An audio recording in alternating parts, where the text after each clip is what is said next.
এই শীতে গরম গরম এক বাটি স্যুপ হলে কেমন হয়। আজকে আমি বানিয়ে ফেললাম খুব ইজি আর খুব তাড়াতাড়ি এই ভেজিটেবল স্যুপ। তো স্যুপ বানানোর জন্য এখানে আমি কিছু সবজি কেটে নিছি। গাজর, ফুলকপি, বাঁধাকপি, ক্যাপসিকাম, টমেটো, চিংড়ি মাছ, কাঁচামরিচ আর হলো যে সুইট কর্ন, আর এখানে নিছি আমি রসুন কুচি আর স্প্রিং অনিয়ন। তো এইগুলো আমি ছোট ছোট টুকরা টুকরা করে কেটে নিছি স্যুপ বানানোর জন্য। তো এরপরে কর্নগুলো আমি ব্লেন্ড করে নেব। বেশি ব্লেন্ড করা যাবে না, জাস্ট হালকা একটু ব্লেন্ড করে নিব যাতে একটু দানা দানা থাকে। তো এখন আমি একটা কড়াই নিব, আর কড়াইটা একটু গরম হলে এখানে আমি 2 চামচ তেল দিয়ে দিব। তেল গরম হয়ে গেলে এবার আমি এর মধ্যে চিংড়ি মাছ ঢেলে দিব। চিংড়ি মাছ দেওয়ার পর এখন আমি হালকা একটু লবণ দিয়ে ভালো করে চিংড়ি মাছটা ভেজে নেব। চিংড়ি মাছটা ভালো করে ভাজা হয়ে গেলে এখন একটা বাটিতে তুলে সাইডে রেখে দেব। তো চিংড়ি মাছ তোলা হয়ে গেলে এর মধ্যে অল্প রসুন কুচি দিয়ে সুন্দর করে রসুনটা ভাজা ভাজা করে নেব। রসুন ভাজা হয়ে গেলে এর মধ্যে আমি এক এক করে সবজি অ্যাড করব। প্রথমে আমি এর মধ্যে গাজর দিয়ে দেব, তারপরে ফুলকপিগুলো দিয়ে দেব। ফুলকপি দিয়ে এটা সুন্দর করে একটু হালকা ভেজে নেব। ফুলকপি আর গাজর একটু নরম হয়ে আসলে এর মধ্যে টমেটো দিয়ে দেব, আর সাথে একটু ব্ল্যাক পেপার দিয়ে দেব। ফুলকপি আর গাজর যেহেতু সিদ্ধ হতে একটু টাইম লাগে, তাই এগুলো ভালো করে ভেজে একটু সিদ্ধ করে নিছি। তারপর এখানে অ্যাড করে দেবো বাঁধাকপি। বাঁধাকপিটাও একটু ভেজে নরম করে নিব। বাঁধাকপিটা একটু ভেজে নরম করা হয়ে গেলে এর মধ্যে পরিমাণ মতো পানি দিব। আমি প্রথমে 2 কাপ পানি দিয়েছিলাম, পরে আমার পানির পরিমাণটা একটু মনে হইতেছিল কম ছিল, পরে আমি আরও 2 কাপ পানি অ্যাড করছি।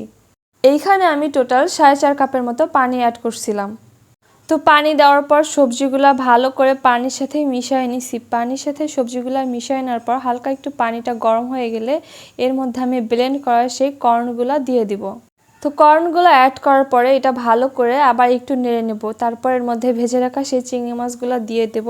তারপর এর মধ্যে ক্যাপসিকাম দিয়ে দেবো। এখানে ক্যাপসিকামগুলো আমার বাড়ি থেকে পড়তেছিল না।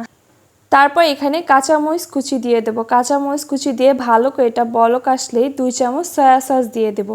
তারপর এখানে আমি 2 চামচ টমেটো সস অ্যাড করব। এই টমেটো সসটা আমার আম্মু নিজের হাতে বানাইছে। এই টমেটো সসের রেসিপি কেউ যদি জানতে চান তাহলে আমি নিচের ডেসক্রিপশনে দিয়ে দিব।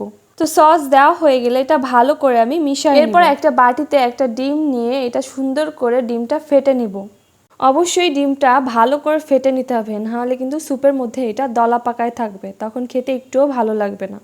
তারপরে ডিম ফেটানো হয়ে গেলে এরপর এটা স্যুপের মধ্যে আস্তে আস্তে করে এক হাত দিয়ে নাড়তে হবে, আর এক হাত দিয়ে ডিমটা আস্তে আস্তে করে ঢেলে দিতে হবে। কাজটা অবশ্যই 2 হাত দিয়ে করতে হবে, না হলে ডিমগুলা দলা পাকায় যাবে, তখন স্যুপটা একটুও মজা লাগবে না খেতে। ডিমটা স্যুপের সাথে ভালো করে মিশানো হয়ে গেলে এরপরে সাইডে একটা বাটি নিয়ে 2 চামচ কর্নফ্লাওয়ার ভালো করে পানির সাথে মিশিয়ে নিতে হবে। কর্নফ্লাওয়ার পানির সাথে ভালো করে মিশানো হয়ে গেলে ডিমের মতো করে স্যুপের মধ্যে কর্নফ্লাওয়ারটা ভালো করে নেড়ে মিশিয়ে দিতে হবে। কর্নফ্লাওয়ার দেওয়া হয়ে গেলে যখনই স্যুপটা একটু ঘন হয়ে আসবে তখনই আমি এর মধ্যে অ্যাড করে দেবো 2 চামচ লেবুর রস।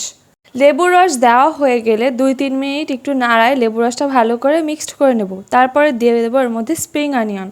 স্প্রিং অনিয়ন দেওয়ার পর 2 মিনিট নাড়াই চুলা বন্ধ করে দিব। আমার স্যুপ রেডি। তো তৈরি হয়ে গেল খুব কম উপকরণ দিয়ে আর খুব তাড়াতাড়ি এই মজাদার স্যুপ। ভিডিওটা শেষ পর্যন্ত দেখার জন্য সবাইকে থ্যাংক ইউ।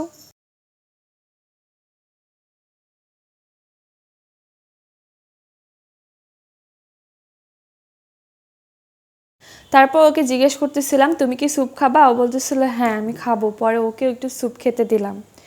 তো স্যুপ খেয়ে ও বলছে আপু অনেক মজা হয়েছে। ওর কাছে তো স্যুপ ভালো লাগছে, চাইলে আপনারাও খুব তাড়াতাড়ি এইভাবে স্যুপ বানায় খেতে পারেন।